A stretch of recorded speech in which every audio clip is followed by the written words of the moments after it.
بسم اللہ الرحمن الرحیم۔ ناظرین، آج اتوار کا دن ہے 15 مئی سال 2022، چھٹی کا دن، آرام کرنے کا دن، ریسٹ کا دن، ویکینڈ کا دن۔ آپ سب لوگ، بچے بڑے، مزدور، ملازمین سارے خوش ہوں گے، چھٹی کا دن ہے۔ لا محالہ چھٹی کے دن کو خوشی تو ہوتی ہے۔ خیر، آپ سب کو میری طرف سے صبح بخیر، گڈ مارننگ، السلام علیکم ایوری بڈی۔ کیسے ہیں آپ سب لوگ؟ ٹھیک ہیں، خیریت سے ہیں؟ اللہ آپ کو خوش رکھے۔ جی، تاریخی ہندوستان کے معاملے میں ہم لوگ پہنچ گئے ہوئے ہیں 14ویں صدی کے شروعات میں، بلکہ اس کے وسط میں جا رہے ہیں۔ 14ویں صدی عیسوی۔ اچھا، بہت سارے لوگوں کا سوال آ رہا ہے کہ جی آپ کے ہندوستان کی تاریخ میں مغل بادشاہ کدھر گئے؟ تو آپ کی خدمت میں آپ لوگوں کو یہ عرض کر دوں کہ مغل بادشاہ بھی 200 سال بعد آئیں گے۔ آپ تاریخ ہندوستان سنتے جائیں، ابھی ہم 14ویں صدی میں پھر رہے ہیں، اور مغل سلطنت یا بادشاہان جو تھے، ان کا پہلا بادشاہ ظہیر الدین بابر، وہ 16ویں صدی میں آ کے ہندوستان میں داخل ہوا ہے۔ لہٰذا اس کے لیے آپ کو 2 صدیاں ابھی انتظار کرنا پڑے گا، اور 2 صدیاں میں آپ کو پتہ ہے 2 ہفتوں میں پڑھا دیا کرتا۔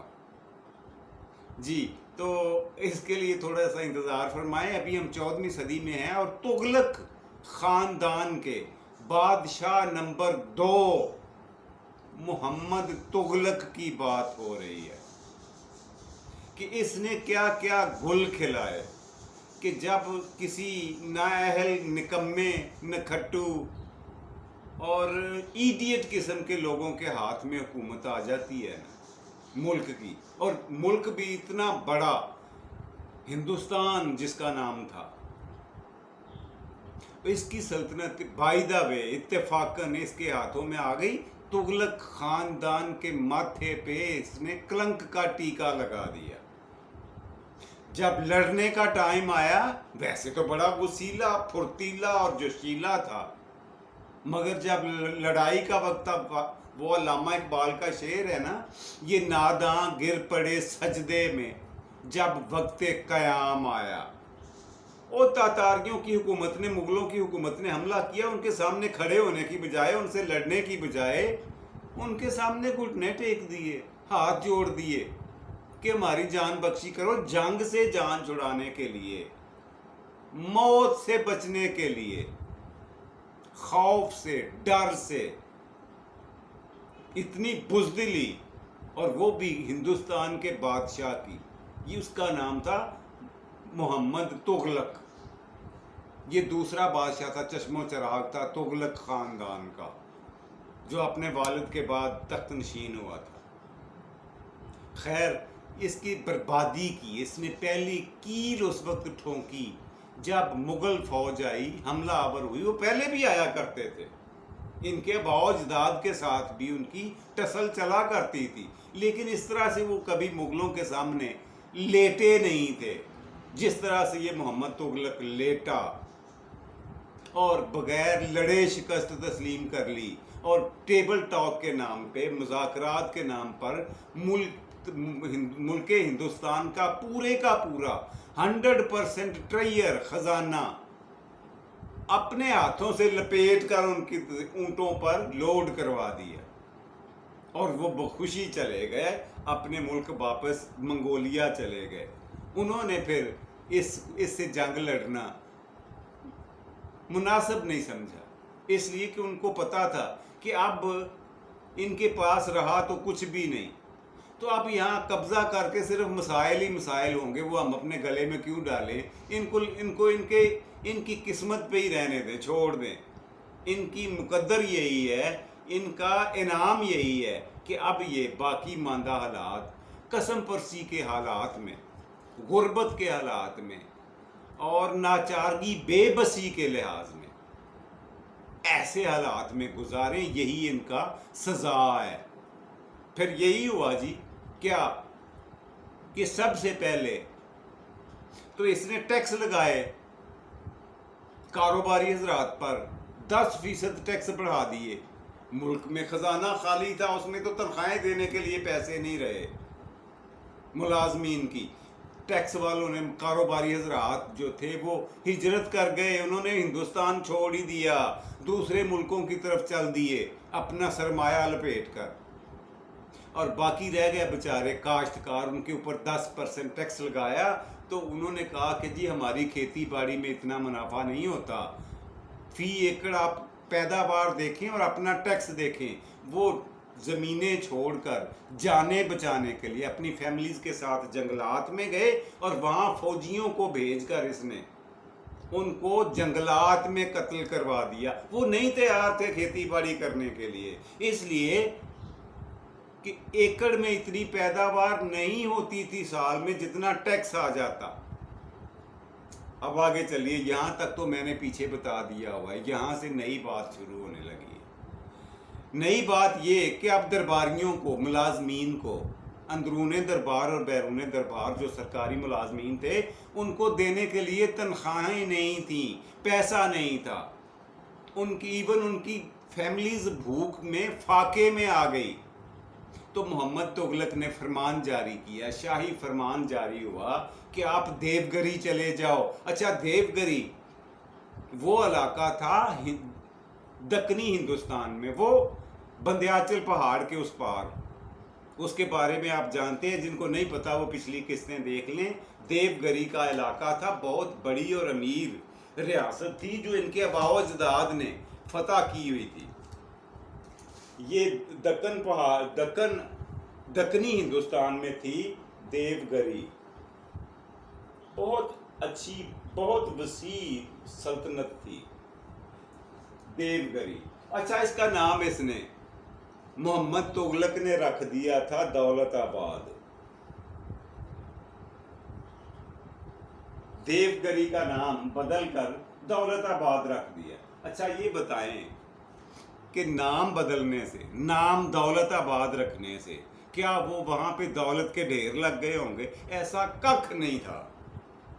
وہ بھی بس ہینڈ ٹو ماؤتھ تھے، آپ گزارا ہی کر رہے تھے. سارا کچھ تو لٹا کے یہ دلی میں لے آئے ہوئے تھے ان کے آباء و اجداد، سارا کچھ وہاں سے لوٹ مار کر کے.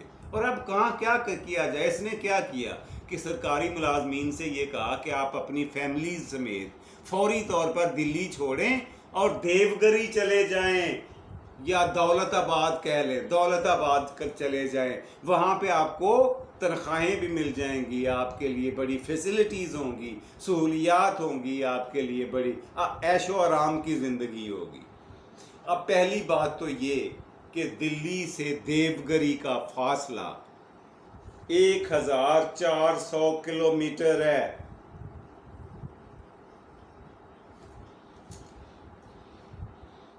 دلی سے دیوگری جانے کے لیے 1400 کلومیٹر کا فاصلہ طے کرنا تھا. نہ کوئی سڑک، نہ کوئی ریلوے ٹریک، نہ کوئی سواری، بس چلے جاؤ، سارے لوگ چلے جاؤ. اب کیا تھا، فیملیز کے ساتھ لوگوں نے ٹریولنگ شروع کر دی. چل دیے جی، دلی سے بادشاہ سلامت کا حکم تھا، ماننا تو تھا، ورنہ کیا پھانسی پہ لٹکتے. چل دیے سارے فیملیز کے ساتھ. اور یقین کریں، تاریخ بتاتی ہے کہ رستے میں سوائے جنگلات کے، خطرناک درندوں کے، جانوروں کے، اور سوائے موسمی شدت کے اور کچھ بھی نہیں تھا. اور رستے میں بندیاچل پہاڑ جیسا ایک مہم کھڑی تھی جو آسمان سے باتیں کرتا ہوا پہاڑ تھا. اس کو کیسے کوئی کراس کرتا پیدل، بغیر گھوڑوں کے، بغیر ہاتھیوں کے، بغیر اونٹوں کے، بغیر سواری کے، اور پھر چھوٹے بچوں اور عورتوں کے ساتھ. لوگ، تاریخ بتاتی ہے 60% سے زیادہ لوگ، 60% سے زیادہ لوگ رستے میں، جنگلات میں اور فضولیات میں موسمی شدت سے، پیاس سے، گرمی سے، سردی سے یا بھوک سے مر کھپ گئے. اور جو باقی وہاں پہنچے کر آ کے دیوگری، دولت آباد پہنچ گئے وہاں. اب وہاں کیا تھا؟ وہاں ان کے اتنی بڑی لوگوں کے لیے اتنی بڑی تعداد میں لوگ آ گئے تھے، ان کے کھانے کو تو کیا، رہنے کے لیے، سر چھپانے کے لیے بھی جگہ نہیں تھی۔ لوگ کھلے آسمان کے تلے بیٹھے ہوئے تھے اور رحم کھا کے کوئی بچی کھچی روٹیاں دے رہا تھا ان کو۔ انہوں نے واپس پیغام بھیجا دلی سرکار کو، محمد تغلق کو، کہ ہمارے یہ حالات ہیں۔ تو بادشاہ صاحب نے، بادشاہ سرکار نے، محمد تغلق نے فرمان ثانی یعنی دوسرا حکم جاری کیا کہ آپ واپس تشریف لے آئیں دلی میں، نالائکی کی انتہا دیکھتے جائیں۔ اچھا لو جی، اب ان کو واپسی کا حکم ہوا، وہ وہاں سے پھر واپس پیدل چلے، اور دلی کتنے لوگ پہنچے ہوں گے یہ اندازہ آپ خود لگا سکتے ہیں۔ باقی جتنے بھی تھے رستے میں مر کھپ گئے، ختم ہو گئے، گل سڑ گئے۔ اچھا اس کا نتیجہ کیا ہوا؟ نتیجہ یہ ہوا کہ بہت ساری ریاستوں نے، بہت ساری سلطنتوں نے اعلان بغاوت کر دیا، اپنی آزادی اور خود مختاری کا اعلان کرنا شروع کر دیا۔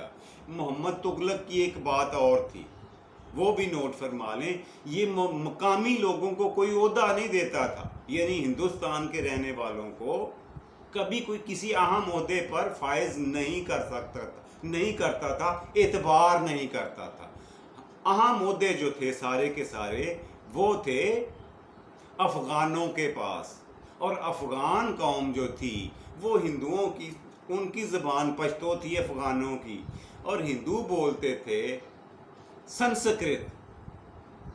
ایک دوسرے کو ان کی زبان کی سمجھ ہی نہیں آتی تھی۔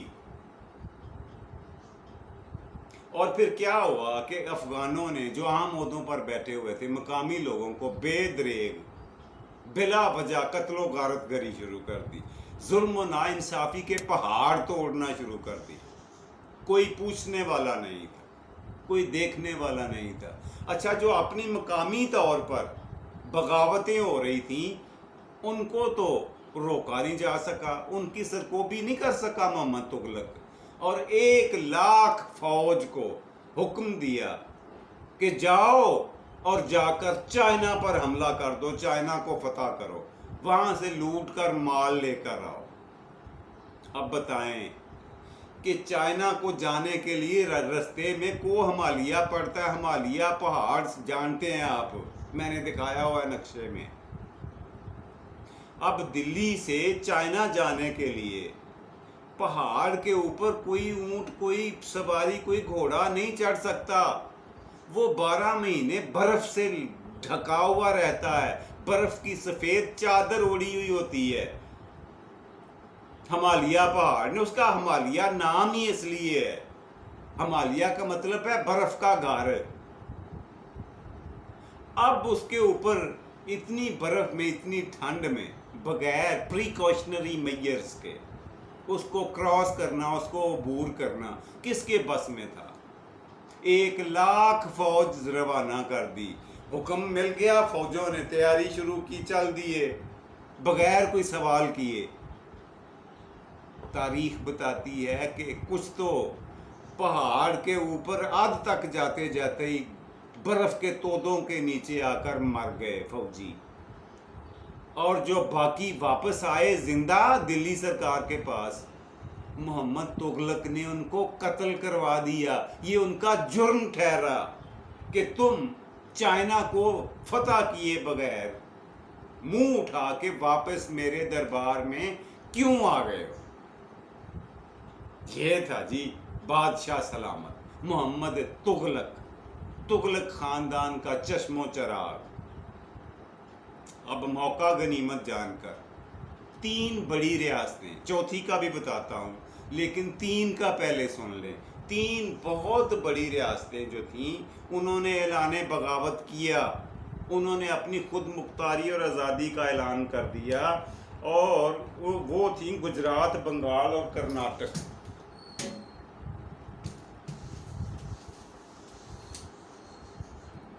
سب سے بڑی ریاست تھی گجرات،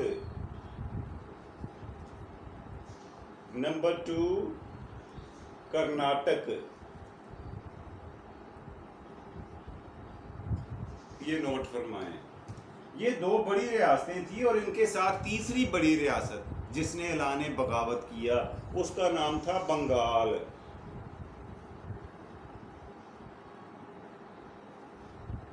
انہوں نے اعلان بغاوت کیا کہ خود مختاری کا اعلان کر دیا۔ اب بتائیں کہ اتنی بڑی ریاستیں، اور اگلی ریاست جو میں آپ کو بتانے جا رہا ہوں یہ 1336 کی بات ہے، اگلی ریاست جو ان سب پر بھاری تھی وہ سن لیں کون سی تھی۔ چوتھی اور سب سے بڑی ریاست یہ 1336 کی بات ہے، یعنی 14ویں صدی کے وسط میں تقریباً ہم پہنچ گئے ہیں۔ راجا کا نام تھا ہری ہر اور دریائے تنگ بھدرا، یہ ریاست تھی دریائے تنگ بھدرا کے مقام پر۔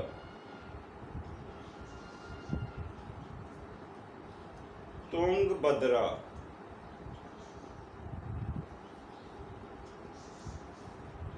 اس دریا کے کنارے یہ ایک ریاست تھی، اس کا راجا تھا ہری ہر، راجا ہری ہر۔ یہ راجا صاحب تھے جنہوں نے اعلان بغاوت کیا اور انہوں نے کہا کہ جی ہم اپنے ریاست بجے نگر، ان کی ریاست جو تھی یہ بجے نگر تھی، یہ بھی نوٹ فرما لے، بجے نگر۔ بجے نگر کی ریاست نے اپنا راج قائم کرنے کا اعلان کیا اور اس پر سونے پہ سہاگا یہ ہوا کہ 1347 میں، اگلا نوٹ فرمائیں، اس کے تقریباً 11 سال بعد 1347 میں ایک بہت بڑا واقعہ ہوا۔ یہ سن نوٹ فرما لیں، ایک سردار تھا اس کا نام تھا افغان حسن، سردار افغان حسن۔ یہ تھا جی ایک بادشاہ، اور یہ بادشاہ کہاں کا تھا؟ دکن کا۔ اتنا بڑا ملک تھا دکن، وہاں پر اس نے بہمنی سلطنت کی بنیاد رکھ دی۔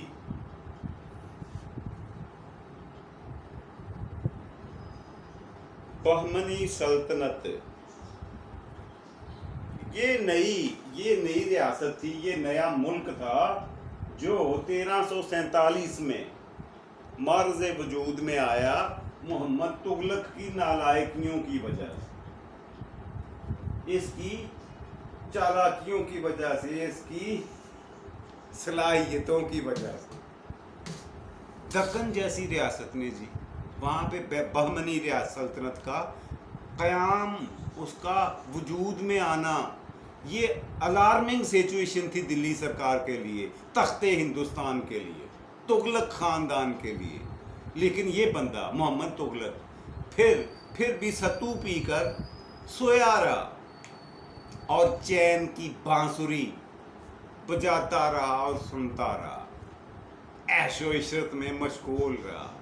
اب ایسے بندے کو، میرا تو خیال ہے کہ یہ ذہنی معذور تھا، جس طرح کی حرکتیں میں تاریخ میں پڑھ رہا ہوں اس کے بارے میں، کہا جا سکتا ہے کہ یہ بندہ ذہنی طور پر فٹ نہیں تھا حکومت کے لیے، بادشاہت کے لیے، کہ اسے دلی سرکار، دلی کے سلطنت پر، دلی کے تخت پر براجمان کر دیا جائے۔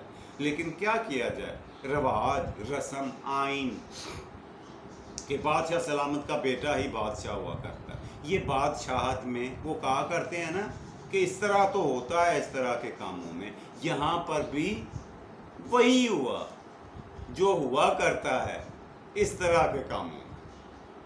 جی کل انشاءاللہ محمد تغلق صاحب جو تھے، یہ دلی سرکار کے راجا مہاراجا، بادشاہ ہندوستان، اگلے پروگرام میں اس کی کنکلوژن کر دوں گا، اس کو بتاؤں گا کہ کب، کیسے، کیوں کر اس سے جان چھوٹی اور کب، کہاں پہ اس نے دنیا کو چھوڑا اور ہندوستان کی جان کیسے چھوٹ گئی، اور ایک بہت اچھے نامور بادشاہ کے ہاتھ میں کیسے تخت آ گیا، سلطنت آ گئی ہندوستان کی، جس کا نام تھا فیروز خان۔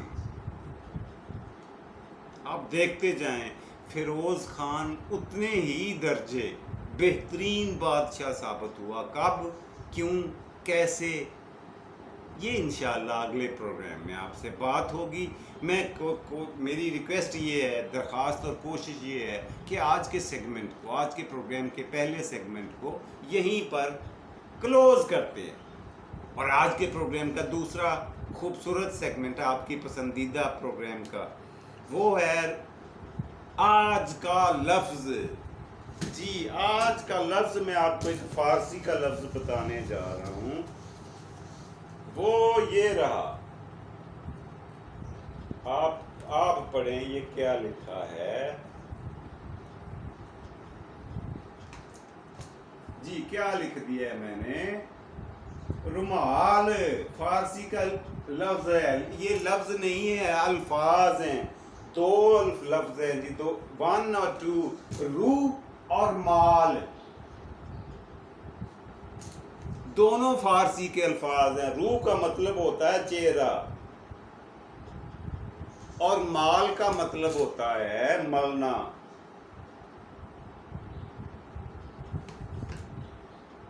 یعنی کپڑے کا وہ ٹکڑا جس سے چہرے کو ملا جائے، صاف کیا جائے، اسے رومال کہتے ہیں۔ کیسا جانتے تھے آپ؟ پہلے کتنے لوگ تھے جن کو پتا تھا کہ رومال کیسے وجود میں آیا، یہ لفظ بنا کیسے؟ یہ دو الفاظ کا مرکب ہے، روح اور مال، دونوں کا علیحدہ علیحدہ مطلب ہے۔ چہرے پہ ملنے والی کوئی کپڑا، کوئی چیز جس سے چہرہ صاف کیا جا سکے، اسے رومال کہا جاتا ہے۔ جی یہ تھا آج کے پروگرام کا دوسرا سیگمنٹ۔ بڑھتے ہیں پروگرام کا آخری، تیسرا مزیدار، آپ کا پسندیدہ سیگمنٹ، آج کی بات۔ جی آج کی بات آپ سے شیئر کرتے ہیں۔ تو پیارے بھائیوں، بات یہ ہے، اول تو کوشش یہ کریں کہ اگر کسی سے آپ کا کبھی کوئی تعلق، کبھی کوئی واسطہ، رشتہ، ناتا رہا ہے تو وہ نہ توڑیں، حتی الوسع کوشش کریں۔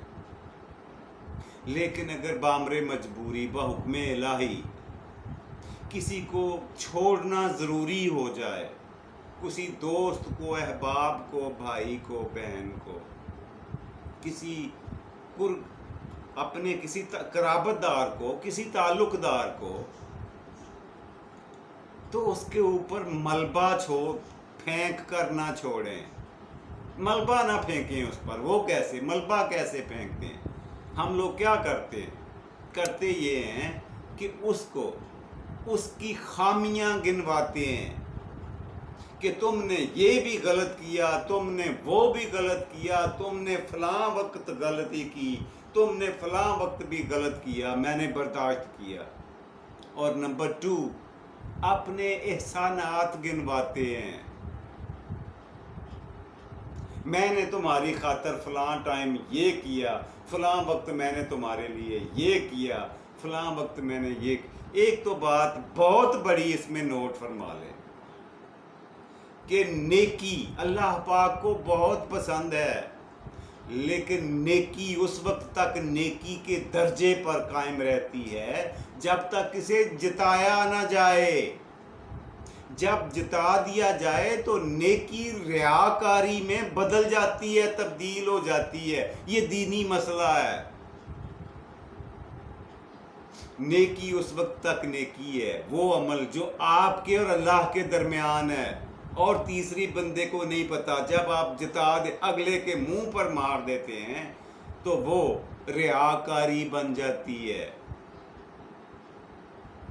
پھر آپ اللہ پاک سے، اللہ سونے سے اس نیکی کا صلہ طلب کرنے کا حق کھو دیتے ہیں۔ تو گزارش صرف اتنی کرنی تھی کہ اگر کسی کو کھونا ہے، کسی سے بچھڑنا ہے، تو اس پر یہ ملبہ نہ پھینکیں، ایک احسان کریں، آخری احسان۔ آخری احسان یہ کریں کہ اسے بغیر ملبہ پھینکے اس کے لیے نیک دعاؤں اور نیک تمناؤں کا اظہار کر کے اسے خود سے علیحدہ کر دیں. یہ آپ کے اپنے بڑے پن کی علامت ہوگی، یہ آپ کا بڑا ظرف ہوگا، یہ آپ کے اپنے قد کاٹ کو بڑا کرے گا یہ عمل. اور دوسرا اس کے سامنے والے کے لیے یہ کہ وہ بیچارہ ایک تو آپ سے بچھڑنے کی دکھ لے کے بیٹھے گا، اور دوسرا شرمندگی کا ایک پہاڑ جو آپ نے ملبے کی صورت میں اس پر پھینک دیا ہوا ہو. اس کے لیے جینا، اس کے لیے زندگی اجیرن ہو جائے گی. امید ہے میں جو کہنا چاہ رہا ہوں آپ اس تک پہنچ گئے ہوں گے، سمجھ گئے ہوں گے میں کہنا کیا چاہ رہا ہوں. شاید وہ کیا ایک شعر ہے نا، انداز بیاں اگرچہ میرا شوق نہیں، شاید کہ تیرے دل میں اتر جائے میری بات. یہی سوچ کر میں آپ کو ٹوٹے پھوٹے الفاظ میں کچھ نہ کچھ بولتا رہتا ہوں، بیان کرتا رہتا ہوں. امید ہے گر افتد قبول شد زہ نصیب. اگر آپ پسند کرتے ہیں تو آپ کی مہربانی ہے، آپ کی ذرہ نوازی ہے، شکریہ، کرم، مہربانی. تو اس کے ساتھ ہی آج کے پروگرام سے اپنے میزبان جاوید اقبال کو دیجیے اجازت. اپنا اور اپنے پیاروں کا ڈھیر سارا خیال رکھا کریں. مجھے اپنی دعا میں یاد رکھیے گا. اللہ سبحانہ و تعالیٰ آپ کو آسانیاں عطا فرمائے اور آسانیاں تقسیم کرنے کی توفیق دے. خدا حافظ. اور پاکستان زندہ باد.